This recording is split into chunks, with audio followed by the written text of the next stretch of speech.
Football on Off the Ball. With Paddy Power. Minimal contact in stadiums? Shouldn't stop the usual suspects from going down. Gamble responsibly. Gamblingcare.ie. We'll look back on the Premier League weekend that was. On Saturday, Aston Villa beat Arsenal 1-0. Aston Villa in 9th to Arsenal's 10th now.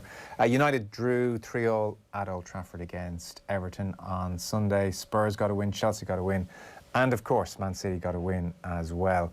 Gary Breen, evening. Good evening, Joe. It has been a while. Great to have you with us. So just like that, for all the jostling over Christmas, for all the talk of title race, for all the Manchester United hope, the sense that Liverpool might get in a row, here we are, first week of February, and it's feeling pretty much done. It does, to be fair. And not just because of the troubles other teams are having, but just how consistent and how consistently brilliant Manchester City are right now. And that's even without the likes of De Bruyne, Aguero. It just shows you the quality of Pep Guardiola again, Joe, because it's looking odds on now for 3 Premier League titles in 5 years. That just shows the quality of this manager. What was your take on the game yesterday? I was fascinated by it, really was. In terms of the build-up, I was really looking forward to it. I know Manchester City are in brilliant form, and obviously Liverpool are struggling a little bit, but you always believe that Liverpool have the tools within their armoury to hurt City. They have done. We know that Guardiola has struggled at Anfield. But it was just the control more than anything, Joe, that City play with now. I haven't had the opportunity to see Ruben Dias live, but I've been so impressed with him. You only have to look at the stats in terms of City come into the club. And early on in the season, Manchester City had that drubbing against Leicester, concede 5 goals. He signed the next day. And the impact that he's made, not just in his own performances, Joe, but what he's done to the players around him, the likes of John Stones, is just a renaissance, really, in terms of his career. But it's all down to the quality of the coaching again. In terms of individual brilliance, we know Manchester City have it, but the level of coaching is just so impressive. I look at that Manchester City's team, the terms of the control that they have, that you're not really able to lay a glove on them, and it's all on the back of the coaching quality of Guardiola. And at different points over the last couple of weeks, it's a joy to watch them, and then the analysis afterwards, you see, Consejo's popping up in midfield and doing various things, and you love to see the originality almost of Guardiola's thinking. Did he come up with anything yesterday which grabbed the eye or impressed you? Well, certainly the change at half-time, I felt he felt that they weren't really influencing it. He changed it to a 4-4-2, and straight away, Joe, at the beginning of that half, you could see the 2 advanced players forced up there. And it's no surprise then that when you have someone in your eye line, what looks a simple pass when they're about 5 or 6 yards deeper is not. And obviously, Alisson makes those mistakes, but Cancelo going into that midfield role was the key moment, wasn't it? Steps into midfield from that fullback position, makes the pass that breaks the line. Suddenly Foden's in and get a couple of good ricochets, but nevertheless, the quality in terms of how good they were in that tight area. But the originality, we have actually seen it before. When you think about Philipp Lahm as one of the best fullbacks in the world for Bayern Munich and Germany, we saw him at times at Bayern Munich playing in centre midfield, and we're like, it's just so different. But the setup of it, Joe, in terms of that control, talking about those fullbacks coming into those centre midfield positions, it just shows you the change that Guardiola's done this season. Listen, he's improved the defensive individuals. Yes, he has. But by putting those fullbacks into central midfield, they don't get countered like they used to before because they've got that solidity there. And I just look at it and I just think he's a genius. He really is. Phil Foden is graduating before our eyes as well, from moments of promise and brilliance to just full-on threat, mainstay in the team. Yeah. I mean, the physicality of him, he was so slight, wasn't he, when he first comes into the team? And obviously an ex-teammate of mine, Lee Carsley, was coaching at Manchester City, and he was saying, I've never seen a young player who can take the ball as comfortably as this. Now, bearing in mind, Lee Carsley would have been at Everton with Wayne Rooney when he burst onto the scene, and likewise with Robbie Keane with Ireland. I think he would have been there with Damien Duff at Blackburn as well. So that was high praise indeed. But then you're looking at the situation thinking, well, listen, you're obviously a very talented young player, but to make a mark in a Manchester City team is going to be some ask. But now you look at the situation, he makes substitutions. Now Foden's staying on. He's taking off his more experienced players, and you can see why. He's so slight. He's effortless the way he covers the ground. And yet, even though he's so slight, opponents seem to bounce off him. That time he knocked it down the line and just showed the pace that he had against Fabinho to draw the foul. This player looks like he's got the whole world at his feet. It was very interesting afterwards. Pep Guardiola was talking about Foden. Yeah. And he said, sometimes Phil still doesn't understand some positions and what you have to do. So in the first half, he wasn't in the right position that he should be in. But we'll work on that. He gets a little bit distracted in these issues. Playing wide's a bit easier for him. Hopefully he'll understand and improve, because in the first half he was not in the position we needed him to be in. But he will learn. And a bit like Sterling, when Guardiola got his hands on Sterling, we saw the footage and turning and just, turn your body out this way and all that kind of stuff. Man, Foden's going to get the right education here. I mean, he could be right place, right time in terms of the grounding he's about to get. What an opportunity to work under that level of coaching as well. And there was a period, Joe, wasn't there, over the last year, 18 months, where people are saying Foden has to go out and play, he has to go on loan. And listen, hindsight's a wonderful thing. But even at the time, I was thinking, no, just let him be there with his brilliant players, with his brilliant manager, and let that be part of his education. And we're seeing the benefits of it now. Of course, Sterling, you're talking about the end product. He was incredible yesterday as well, wasn't he? And he showed up. I mean, in terms of Alexander-Arnold, we know his strengths going forward, but Sterling showed his weaknesses defensively. But having said that, I think he could do that to most fullbacks. He was that good yesterday. It's amazing the way their run has crept up on everybody, because they were so indifferent, obviously, last season, and for much of this season looked average enough. And you thought, is Guardiola losing interest? And it's, he's into unprecedented number of seasons with the same team. And then Stamford Bridge, the switch is well and truly flicked. So they're on 14 and counting now in the top flight. It's as close to unprecedented, really, as you'll get. Arsenal in 87. 87, 14. yeah. Oh, yeah, you'll probably remember. Yeah, but fond memories. And Preston North End in 1891-92. Yeah. I mean, it's incredible, because I when I saw that stat about Arsenal, I don't really remember then, obviously, the famous back four and stuff like that. It was the beginning of it under George Graham. But this is what's so incredible about it, is that the slight changes, the little bit of a variation. There was a period there where people were looking at Manchester City and saying, listen, they don't press with the same energy now. They're looking vulnerable. People were talking about the centre-halves last year. I remember Stones and Otamendi playing at Norwich and just looking woeful, really, in terms of a team like Norwich are able to counter-attack it. And as good as you are going forward, if you're not able to repel just one basic counter-attack, you're always going to struggle. But he's adjusted it. That player comes in, Ruben Dias, like we said. But it's just the coaching around it.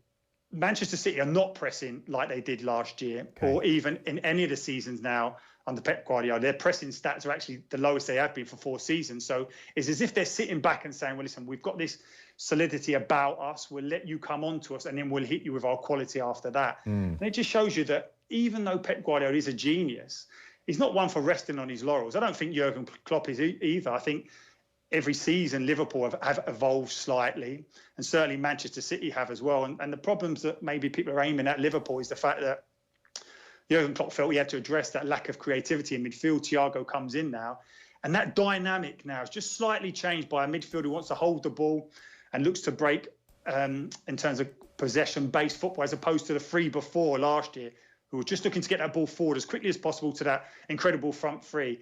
And you can see in the stats, I mean, I'm not mad into stats normally, but Liverpool stats are way down in terms of how early they hit those passes. And I think at times you probably look at Thiago as that type of midfielder who wants to hold on to that ball a little bit longer than the guys did last year. So it has been fascinating. I thoroughly enjoyed it. I'm not getting to see as many games or commentate on as many games as previously because of the pandemic. But when you actually then sit down, I knew I'd be chatting to you this evening and really dissect what has been different.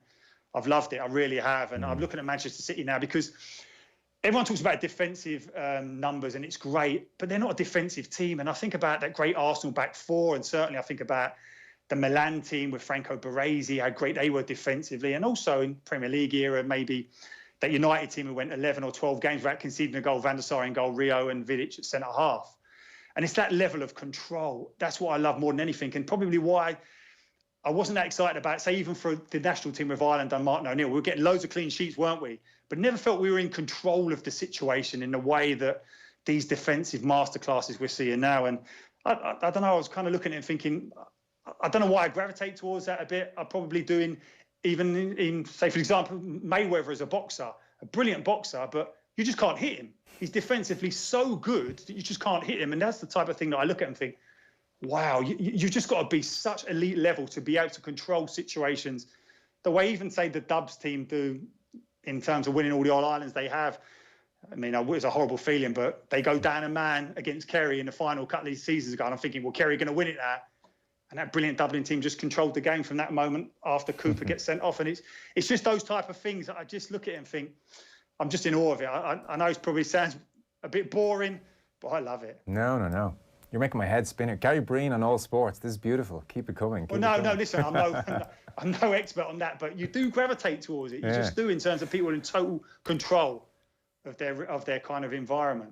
Liverpool, bad champions, said a certain somebody in the Sky Sports studio yesterday. Yeah, listen, he's great. He's great the way with his statements. Of course he is. And listen, he's got that body of work behind him to back it up. But I'd counter that by saying, you're talking about the injuries, and he was quite flippant about it. But if you take Van Dijk and the injuries Liverpool have, it has a massive bearing on, man. Well, that's the question.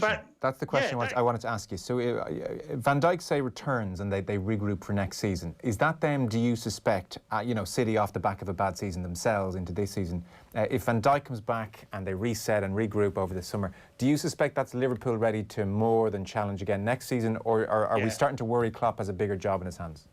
Well, no, listen, he's going to have to kind of refresh it a little bit, I'm sure. But Van Dijk comes back, it'll make a massive difference. And I don't think that the problems that Liverpool are having are going to be ongoing. I think they're easily remedied when they get everyone back fit. And now Roy can say that, but I was looking at Roy, do you remember when Roy done his cruciate, that famous tackle with Haaland? Yeah. He misses that season. Arsenal win the league by 1 point. That is the one season in 6 that Manchester United didn't win the Premier League. Yeah. So you can talk about key players. Roy was a massive player for Manchester United.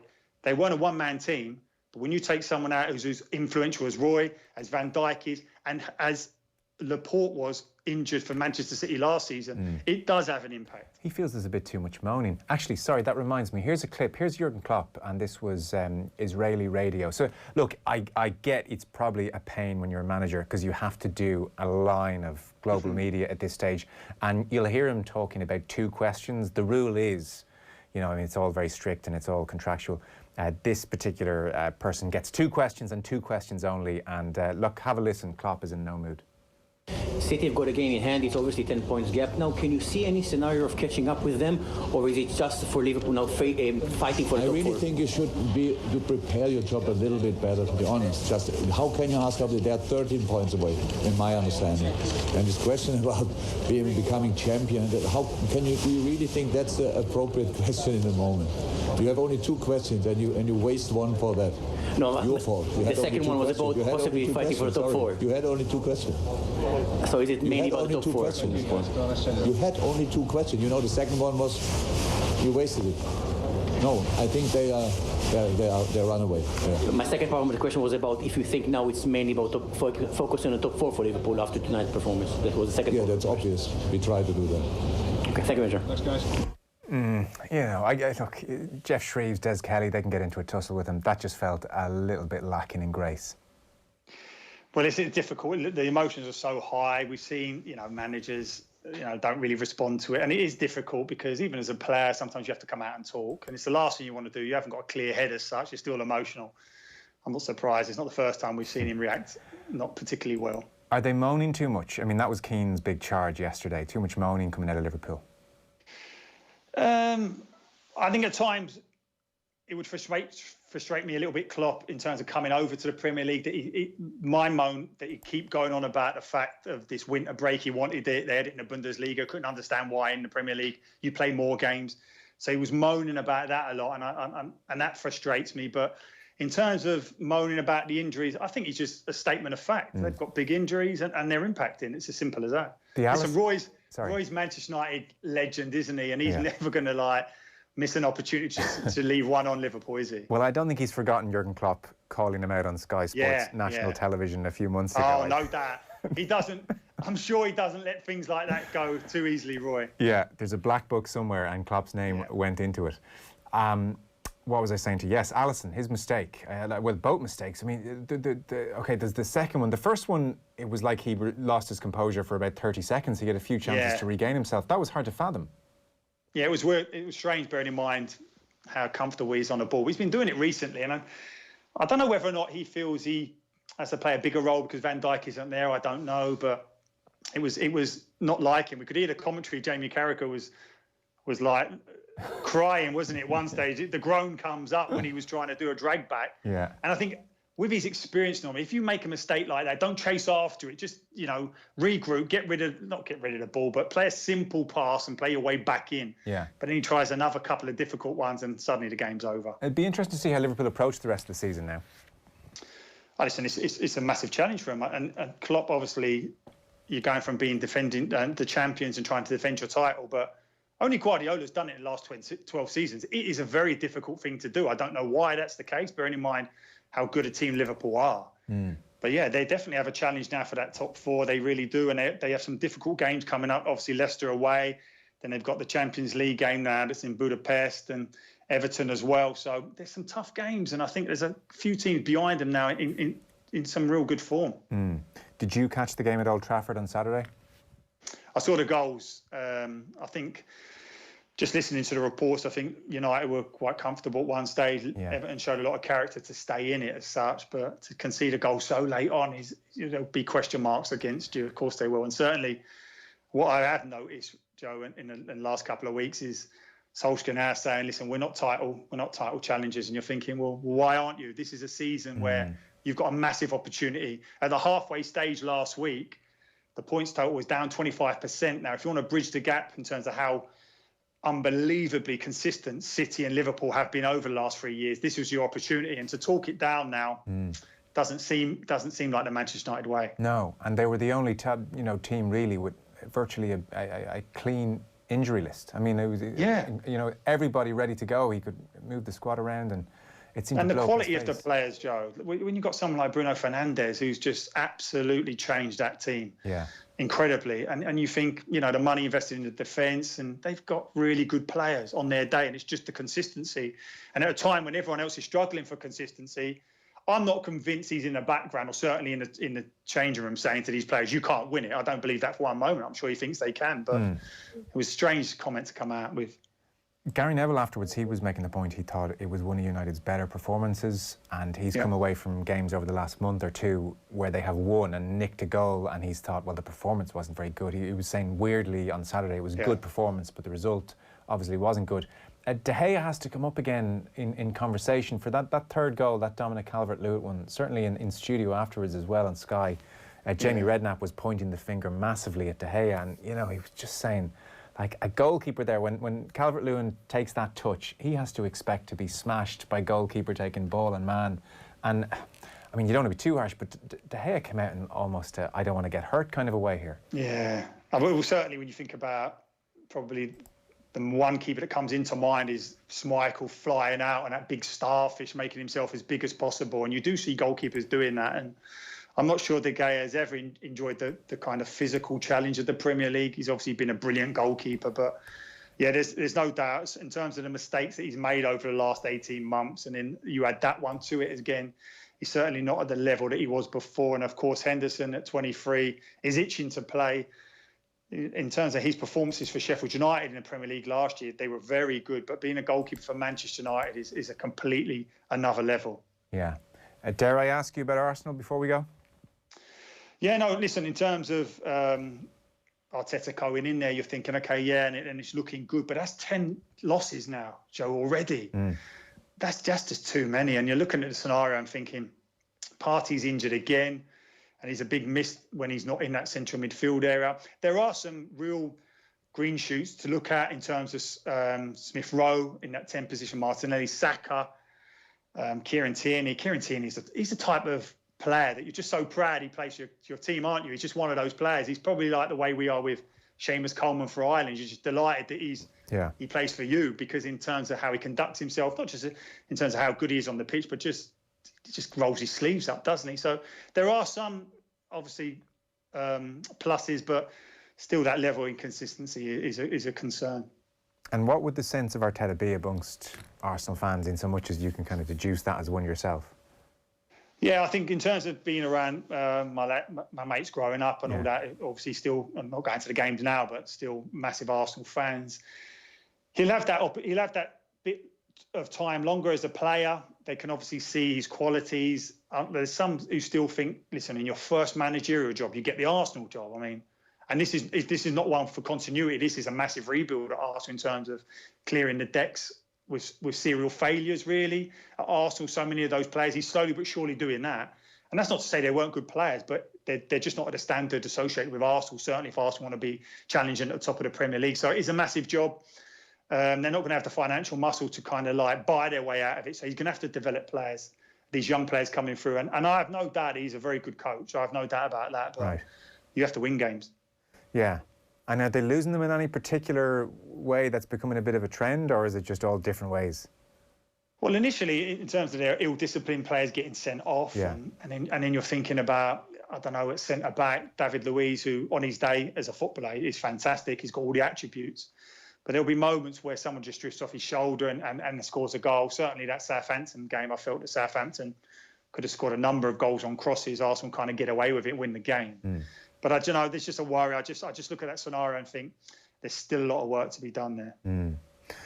So did you say, or did I mishear you, you're not watching as much football in the pandemic? No, I'm not getting an opportunity as before as such. I'm busy doing other things now. But so I've missed it. I have, but it will change. We'll get back there soon enough in terms of going to the games live. I've got an FA Cup game this week. I'm going to watch Sheffield United, so I'm looking forward to that.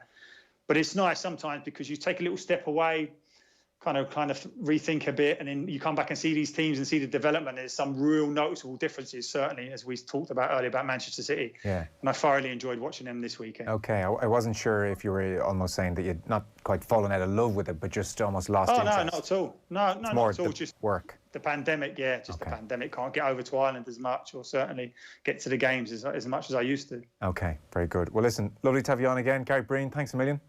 Thanks, Joe. Take care, mate. That was Gary Breen, and our football coverage on Off the Ball is with thanks to Paddy Power. For information on responsible gambling, visit gamblingcare.ie. Football on Off the Ball with Paddy Power.